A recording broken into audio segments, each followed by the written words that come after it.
Sasa ukitaka kujua kama mapenzi hayana mwenyewe, hebu angalia hii movie. Movie inaanza kwenye mgawa fulani, tunamuona jamaa anaitwa Yang Juni. Ni kijana fulani hivi handsome, mtanashati, ametoka kuhitimu chuo hapa, lakini amekaa nyumbani kwa muda mrefu, hana hata kazi. Mzee wake anasema, "Wewe una cheti hiki, hakina kazi yoyote." Jamaa ana kidigrii chake, lakini anachagua kazi vibaya mno. Kwa amekosa kazi mpaka leo anaonekana mzigo nyumbani kwa sababu tu anachagua kazi. Kwa mama anamwambia, "Wewe cheti chako kinazagaa tu hapa, unakuwa mzigo. Sasa kuanzia leo utafanya kazi ya kufanya delivery. Utakuwa unasambaza chakula hiki kwa wateja." Jamaa akagoma, akamwambia, "Nitakuwa nakupa pocket money." Alikuwa anataka kufanya kazi ya kanisa hata kama kazi ya nyumbani. Kwa akachukua mzigo, kwa mara ya kwanza anafanya delivery. Sasa anakuja kwenye hiyo sehemu, anakutana na dogo mmoja hivi. Huyo dogo ni bubu lakini pia kiziwi. Jamaa anamuulizia sehemu ambayo kuna swimming pool, kuna sehemu anaogelea kwa ishara hivi. Huyo dogo akaelewa, kumbe akamwambia, "Unataka sehemu ambayo watu wanaogelea?" Akamwelekeza, "Ni hapo mbele kwenye kona." Kwa jamaa akatoka, anajua sign language, anajua ile lugha ya ishara. Ile anafika hapo kwenye hiyo swimming pool, hiyo sehemu ya kuogelea, kuna watu wanafanya training, mafunzo ya mashindano ya kuogelea.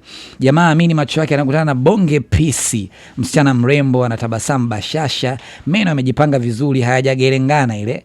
Sasa ameshangaa, amepagaa mpaka mtu anakuja huyo ambaye aliagizia hicho chakula. "Wewe kaka." Jamaa anapagaa tu kumuuliza yule mdada akaondoka. Jamaa akaona, bwana cha kufia nini? Ngoja nimuulizie. Akamfuata mrembo fulani hivi, naye alikuwa anaogelea. Kumbe bahati mbaya hata huyu naye anaogelea pia, ni bubu lakini pia ni kiziwi. Kwa akaanza kumuuliza, "Hivi samahani, yule mdada ambaye ulikuwa unaongea naye pale kavaa kigani cha njano ni nani?"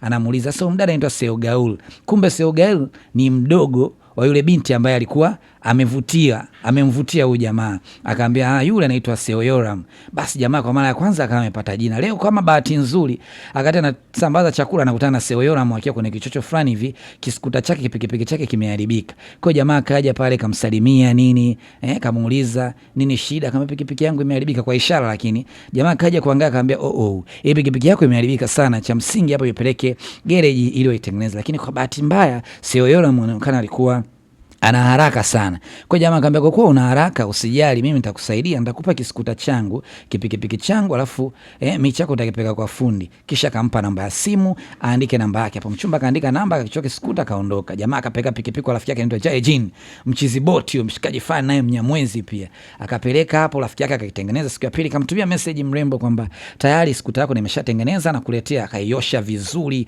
akaipulizia rangi, ikaonekana kama mpya hivi. Akaichukua akaenda kuipeleka kwa mrembo. Alivyoipeleka akawa na fly nini, anabashasha, anaongea, amevutiwa na huyo mrembo, ni kasichana kazuri Kaongea naye msichana akafurahi, mshikaji kwa msaada aliyompa, akachukua pesa. Jamaa akamwambia, "No, usinilipe, nimefanya tu kwa wema, sitaki malipo yoyote." Okay, binti akamwambia, "Basi sawa, kwa sababu ni hivyo, basi nakununulia kinywaji." Unajua kwa wenzetu shukrani ni kinywaji ama kukununulia chakula pia. Kwa akaenda kwa sehemu akamnunulia kinywaji tu maziwa. Wanakunywa, jamaa anafurahi, anamwangalia mrembo, tabasamu lake, hiyo sura, kidevu nini kizuri, mchumba kawaka. Baada hapo anambia, "Muda umefika, anafanya kazi ya delivery pia, kwa naomba niondoke haraka." Jamaa baada ya hapo akaachana na mrembo akarudi nyumbani, lakini baada ya kurudi mama yake anashangaa, mtoto jitihada zimeongezeka, delivery zinafanyika kwa speed mpaka wazazi wameanza, "Usi alikuwa hataki huyu, mbona jitihada zimeongezeka?" Mara anaanza kupika mwenyewe, anaweka anajazia viudambwi pale. Wazazi wakaona tayari hii kitaalamu tayari mtoto wake kashapenda. Basi akaandaa chakula kizuri akampeleka binti Seoyoram. Seoyoram amejaribu kuonja, akaona, "Mungu wangu, hivi chakula ni kitamu.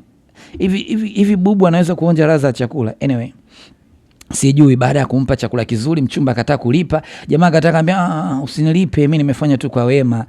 Unajua tayari kashampenda. Kumbe binti Seoyoram anajitahidi kufanya delivery, kazi nyingi, ili amsaidie mdogo wake ambaye ni Seogaul aweze kufanya nini, mashindano ya kuogelea. Kwa anajitahidi leo ampiga hesabu hapo nini, kaja tayari siku ya pili kwenye ile sehemu ambao wanafanyia mazoezi. Mara wazazi wamekuja kuleta migomo, wazazi wa wanafunzi wengine ama candidate ambao wanafanya mashindano ya kuogelea, kwamba watoto wetu sisi sio viziwi, sio vilema, hawaruhusiwi kuoga na watu ambao ni vilema, mabubu. Kwa hiyo wanaweza wakapata matatizo. Kocha alikasirika sana kutokana na hii hali, ni ubaguzi kuwabagua vilema. Lakini pia kumbe Yang Junior alikuwa ameona, akamfuata yule bi mkubwa kwa nje, akamwambia, "Bwana, kitendo ambacho ulikifanya mle ndani sio cha kiungwana, tabia mbaya kabisa.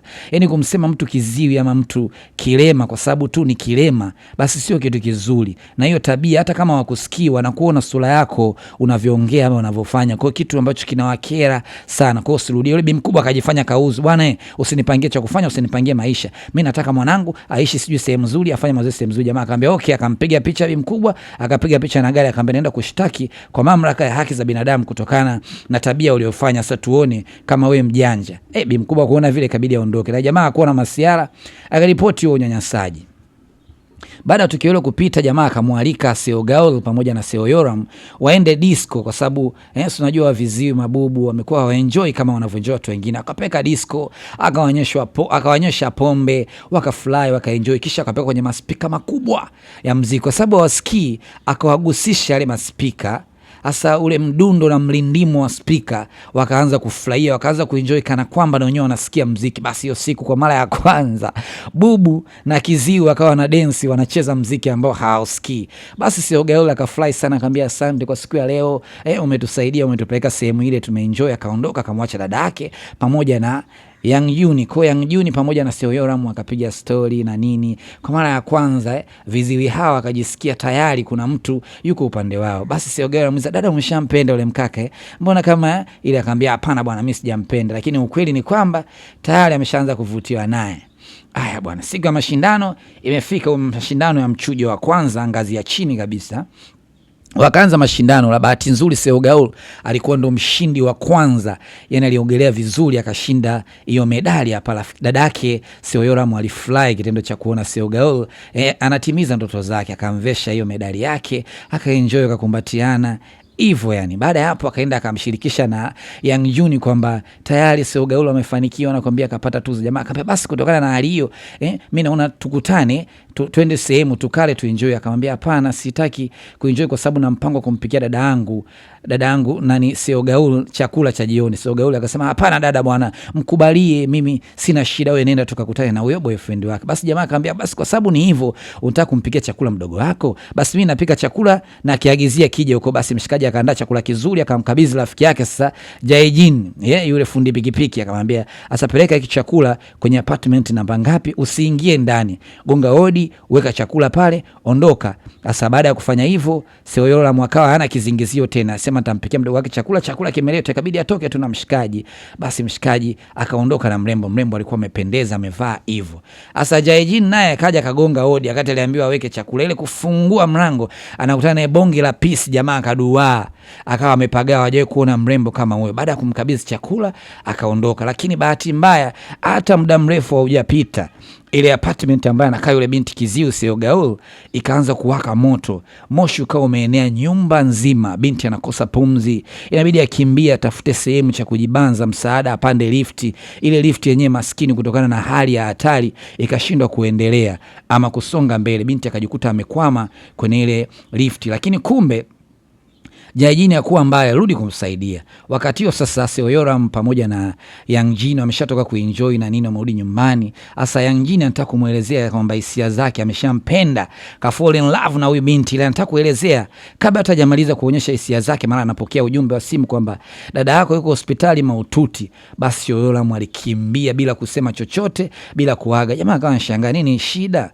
Binti akaondoka kaenda mpaka kwenye chumba cha wagonjwa mahututi hospitali. Bahati nzuri dada yake aliwaisha mapema, akapewa matibabu. Akaja hapo akaanza kujisikia na hatia, analia, maskini ya Mungu, bwana nisingeondoka dada yangu, nimekuacha kidogo tu, amekukuta madhira, bwana nisingeenda kwa ule mkaka, ameniponza, amenipotosha. Akamwambia hapana dada, usijali, bahati mbaya zinatokea kwenye maisha, sio kosa lako, hebu jisikie, usijali, nitakuwa vizuri, nitapona na kwenye mashindano nitaenda, kwa usijali dada yangu. Basi kutokana na ile hali mdada kuona toka tu ameanza kuwa na mazoeano na Yang Juni, kamsababisha dada yake amekuwa kwenye matatizo, akaanza kutokupokea simu, amjali, hampi muda jamaa huku naye anatingwa, anapagawa, anajaribu kumfuatilia, anaenda kwenye swimming pool, amuoni.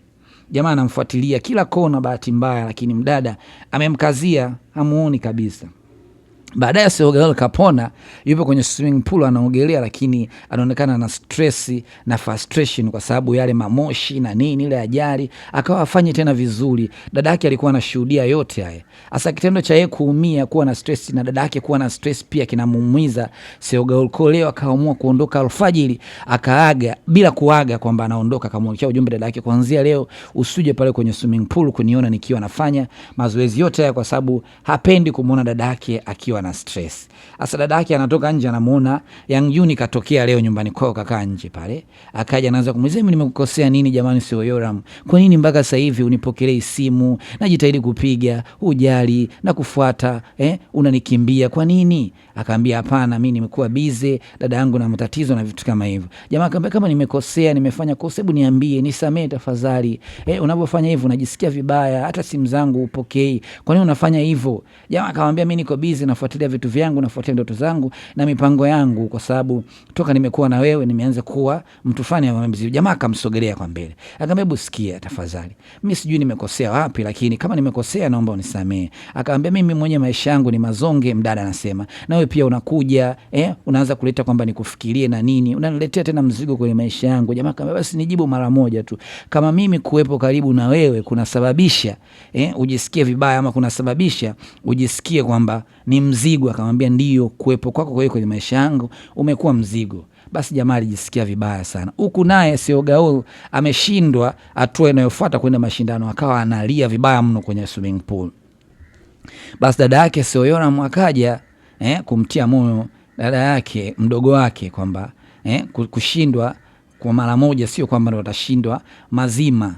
Lakini dada yake Seogal, mdogo wake Seogal, akaanza kusema, dada, mimi kinachoniumiza sio hicho. Kinachoniumiza kweli ni kwamba wewe umekuwa ni mtu ambaye unanipambania kila siku ndoto zangu. Haujali kuhusu wewe, unajifanyisha kazi nyingi, delivery unafanya huku na huku, yote ili unijali tu mimi mdogo wako. Kwa hiyo hicho kitu ndio ambacho kinaniumiza mimi mara nyingi. Dada, hebu jaribu hata kupata muda angalau na wewe uanze kupambania ndoto zako na vitu vyako, usijali sana kuhusu mimi. Kwa aliongea maneno mazito sana Seogal hiyo siku.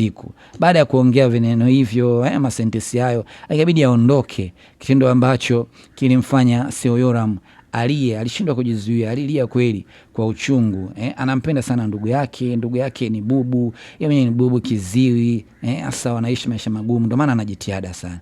Huyu jamaa naye hakulaliki, yani kula hali, anasema maana kula silali, nikihesabu 1 sifiki 3. Jamaa katingwa, kavurugwa, mchumba apokei simu na akamwambia kwamba amekuwa mzigo kwenye maisha yake. Rafiki yake sasa Jae Jini akajaribu kumshauri na nini, mapenzi haya unajua tena kwamba pengine anapitia changamoto, mambo yatakaa vizuri. Akamwambia, lakini anyway, mimi ile siku napeleka kwenye delivery kwenye nimekutana na mimi na bonge Peace, nimemkubali. Akamwambia, yule Peace yule anaitwa Seogal, pia naye ni kiziwi, ni mdogo wake na Seoyoram. Jamaa akashangaa, kweli mimi shamzimikia yule Peace. Akasema nimempenda kinoma. Kwa kumbe Jae Jini naye kashampenda Seogal. Sasa mama mtu baada ya kuona mwanae amebadilika tabia, kula hali, mtoto mambo yamechange, ana mood nzuri kila wakati, akaenda kumuuliza, nini mwanangu, shida ni nini, umekataliwa ama ulipenda? Jamaa akamuelezea mama yake kwamba mama nilimpenda binti fulani hivi ambaye ndio Seoyoram. Yule binti alikuwa ni kiziwi, lakini pia ni bubu, lakini nilimpenda hivyo hivyo, lakini sasa hivi ananikwepa, ananitenga, apokei simu, afanye chochote, yani ndio maana mimi nimekuwa naumia hivyo. Basi ndio ikawa hivyo. Huku naye pia Seoyoram anaongea na mama yake baada ya mdogo wake kushindwa na kumwambia ile maneno mazito jana. Mama yake naye akamwambia, ni kweli mwanangu, umezidi sana, yani wewe hujijali kabisa, kila kitu unaweka pembeni kisa mdogo wako, basi at least hebu ishi maisha yako. Basi baada ya kuambia hivyo Seoyoram akaenda kukutana na mdogo wake Seogal, wazungumze, waongee, maana maneno ya jana alikuwa anaumiza. Mdogo wake akamwambia, dada, mimi na ndoto zangu za kuwa muogeleaji na sitokata tamaa, lakini pia nawe una ndoto zako. Hebu dada, kwa mara moja jitahidi kupambania ndoto zako. Ambia vipi kuhusu Yang Juni, yule mpenzi wako, maana siku hizi unamtenga eti kwa sababu yangu. Dada, yani una sacrifice, unatoa sadaka mapenzi yako kisa mimi. Hebu usiwe hivyo bwana, hebu mpe nafasi yule kijana, watu anakupenda mwenzio. Akaambiwa hivyo, akapata ushauri dada yake.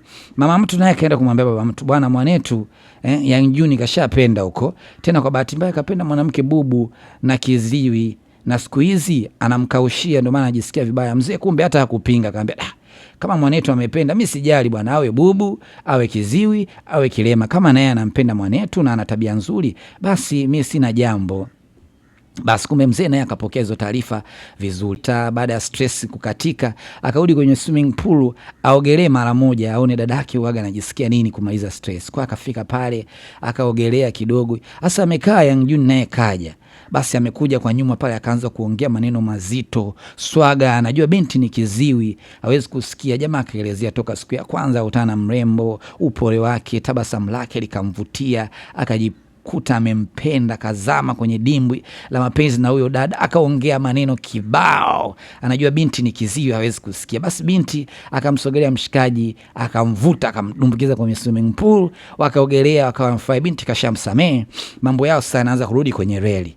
Sasa baada ya hapo wakaanza kuongea na nini. Jamaa akamwambia basi mimi wewe niongee na wazazi wangu watakupa kazi ya kufanya delivery pale kwenye mgawa wetu ili tuwe tunaonana kila siku, tuwe pamoja wakati wote. Basi binti hata kukataa, alikubali kwa sababu tayari anaona ni muda mzuri sasa wa kukubali mahusiano yao yawe salama, kwa sababu mama mtu kamshauri naye hapashu ndoto zake, afagilie ndoto zake. Dada yake pia naye kamshauri awe na mpenzi, asimkatae Young Juni kwa sababu anampenda licha ya kuwa na ulemavu. Alipofika nyumbani kwao kwenye huo mgahawa, wazazi wao walimpokea vizuri, walivaa vizuri, wakamelemeta hapo na kwambia, wakaandaa menu, utaratibu wa kazi na nini, wakaongea, wakawa na furahi. Lakini baada ya maneno mazuri wanashangaa binti kaongea. Wote wakashikwa na bumbuazi, mpaka Young Juni anaongea, imekuaje? Huyu binti ni kiziwi na ni bubu. Demu akacheka kwa mara ya kwanza, akamwambia bwana, mimi naongea sio kwamba ni bubu na sio kwamba ni kiziwi. Jamaa anashangaa, sasa imekuaje, muda wote tunaonana hata uongei?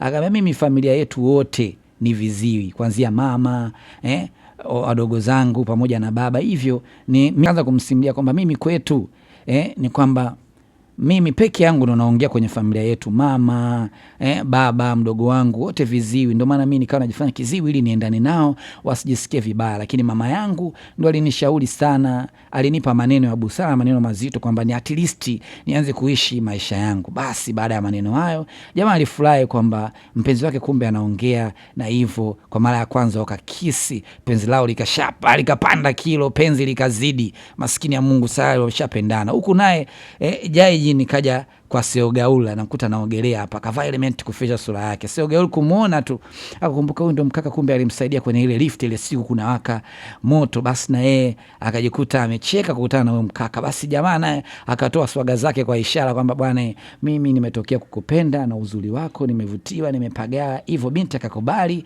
akawa amefurahi. Kumbe licha ya kuwa kiziwi naye anajikuta kuna mtu anampenda. Basi hapo ndio inakuwa mwisho wa story yetu nzuri.